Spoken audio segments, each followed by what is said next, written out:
Well, folks, I just plugged in my car next to the solar panels, and now I'm gonna head in and show you what a typical day at the office is like. Here's my office. It was one of the crew apartments for the original Biosphereans. It's a lofted apartment, and they lived in here for 2 years in the early 90s in a sealed airspace. Nothing going in and out. So I don't know which crew member lived in here, but I now have my workspace. All, of course, we're strewn with various cables and loggers, and this is where I plot up my data and drink my coffee and troubleshoot stuff and sometimes Zoom in here. But it's a very eccentric office space, but it serves me pretty well. Fairly comfortable. Well, here we are at the Education Lab. This is where we would be leading school groups and stuff on tours if we were doing such things, but we're not. But I'm here to show you my 3 favorite office mates. We got Floater, the Garibaldi, Link, the Domino damselfish. He's kind of hard to see. And we have Dennis, the coral hawkfish. They're all 3 are very sassy, and they are surprisingly curious about me when I come in to heat up my coffee. But we got all sorts of cool specimens in here, including an example of Tridogna Squamosa, the fluted giant clam. It's kind of an example of the goals I have for my guys about how big we hope to get them.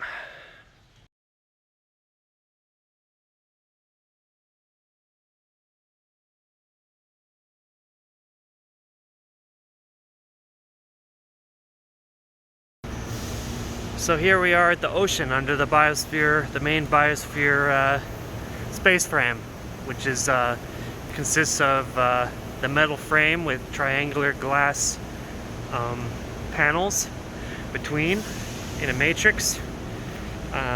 Here's under this tarp is where I have a lot of my computing equipment related to monitoring the light levels and the clams. I have it under the tarp because we get a lot of condensation dripping in here. Here's the lighting rig that keeps the clams alive, and the clams are actually under the water here. Can't really see them right now with the glare, but we have 12 clams down there of Tridogna Squamosa, the smooth giant clam, and some of them have been growing since May. So I get in and snorkel every couple days to check them out, do various procedures with them. I'll describe it a little more what we're doing when I get to our lab space. But I spend a lot of time here on the beach, working with the computer stuff and also getting in the water to check out the clams and how they're doing. I'll describe that more in my talk.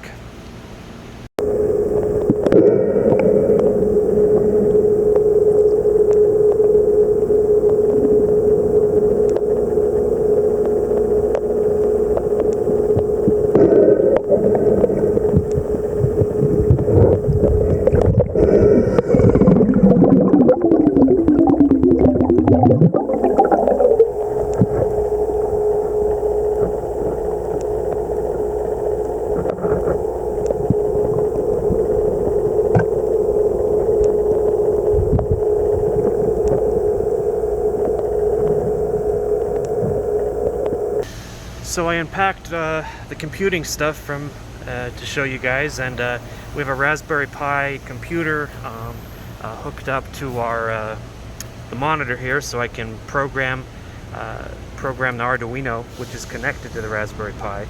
Arduino is like a smart circuit board, basically a microcontroller that I use to connect to these cables and read the the voltage coming back from those clam sensors, and then the Raspberry Pi is logging it, and you can see the live data rolling in here every second, and that data is telling us how open or closed the clams are based on the strength of the voltage coming back, because we have a magnet, like this is a stack of the magnets I use attached to one side of the clam, and a magnetic sensor on the other side, and that gives us the readout of whether the clam is open or closed. We also have under the lighting rig, we have a light sensor from Lycor, and a couple of data loggers measuring pH and dissolved oxygen through time, and as well as temperature. And on the other side of the ocean, we have a hanging sensor off of that boom, so we can kind of see spatially how those data points vary through the biosphere ocean. So it'll be interesting to compare those two time series, but here you can see the logger for the light is showing that we're above 318 micromoles of photons per meter squared per second, which is very good for the clams. That's a good amount of light for them, well within the range of what keeps the species happy, and so that means that I'm happy knowing that they're going to be their symbiotic algae are content because the sun's shining bright and their lights are shining bright, and that means they're growing their shells happily, making their growth line for the day, which means that happy clams means happy Dan.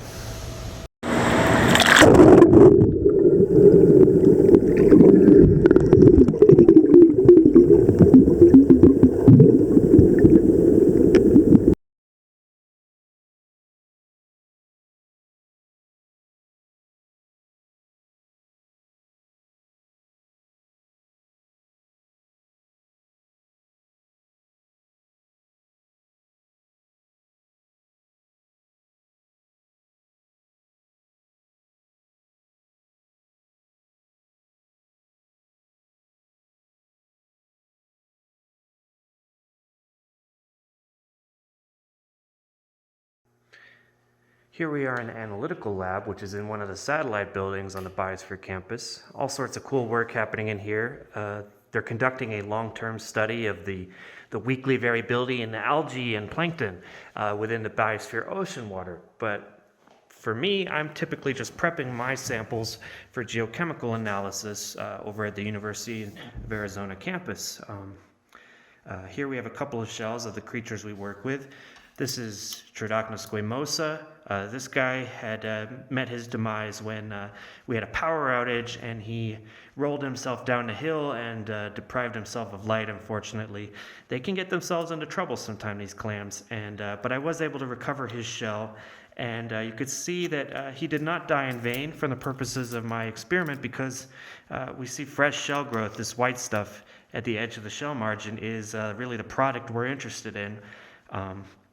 It's the record of his life here in Biosphere 2's ocean water, and it's recording the ramp up of his symbiosis as they ramp up the degree of nutrition they get from the algae within their bodies as they develop. Here's an example of Dorasa that died during that power outage as well, a smooth giant clam, and you can see he as well has fresh white shell. It really represents what we're interested in measuring as a diary of his own development. Well, now you got an idea of the typical life of a clam man here at Biosphere 2, but I'm going to continue and answer all your questions and give you a little live demo from the ocean shore.